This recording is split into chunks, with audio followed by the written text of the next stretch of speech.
We tell ourselves that all we want is peace.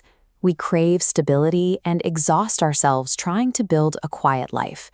Yet the moment life actually slows down, we feel restless. The calm feels suspicious, and almost immediately, the peace shatters. We start questioning if the stillness is real. We push people away just to see if they will come back.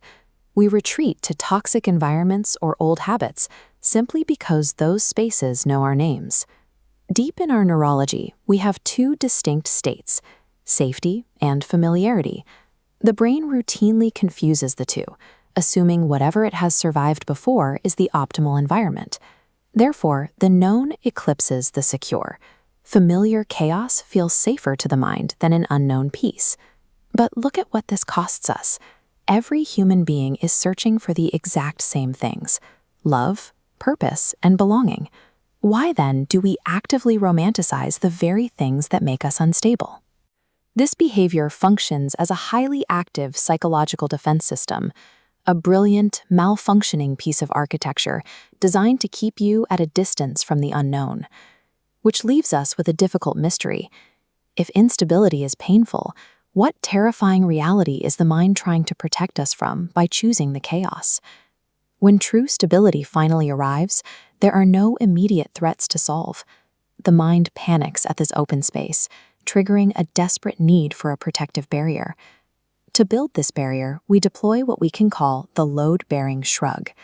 It is the psychological reflex of using phrases like, "so what?" "who cares?" and "big deal."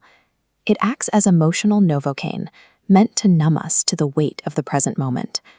This performed indifference functions as an exhausting, heavy coat worn to hide the underlying vulnerability. A truly free person does not need to constantly tell others how free they are. Genuine release never requires an announcement or an audience. We actively deflate the significance of our own world to lower the stakes. If we pretend nothing matters, we ensure we never have to truly touch reality, and more importantly, we never have to risk being disappointed by it. This defensive armor relies on an ancient psychological trap. It is a relentless cycle of craving whatever is absent, while completely ignoring the abundance that is already present. This flowchart maps the trap clearly. We bounce between two outer nodes: want other, which is the illusion that a missing piece will finally fix us, and neglect have, the active refusal to look at what is already in our hands. That empty void in the center, that represents the present moment. We stay trapped on the edges of this loop because entering the center means accepting our current reality. And as you can see, the center contains a terrifying risk. That risk is the terror of having enough. If we drop the act and admit that our lives are actually good, we instantly become vulnerable to having that happiness taken away. So the mind intentionally creates artificial problems to solve. It gives itself an excuse to keep the heavy coat securely fastened. We choose familiar pain over peace, because accepting stability means surrendering our right to be disappointed. To the ego, that feels like a terrifying loss of identity. You cannot break out of this cycle with the cynical, rhetorical question of, why does anything matter? Because that question is just another wall. Instead, you have to use the honest why. It is the deeply uncomfortable practice of pausing and asking yourself, why do I constantly look away from the good that is right in front of me? Defeating familiar chaos does not require massive force. It requires changing the quality of your attention to the present moment. The Taoist philosophers called this Wu Wei, effortless action. Like the water in this video parting smoothly around a stone, it means aligning with reality rather than forcing a cynical narrative onto it.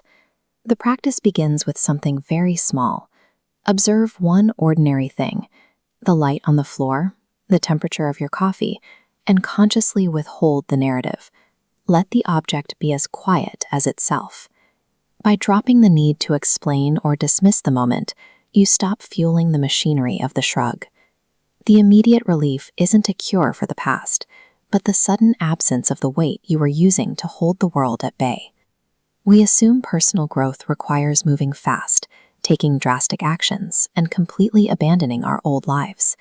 But some days, the most profound progress you can make is simply standing perfectly still and actively choosing not to fall apart.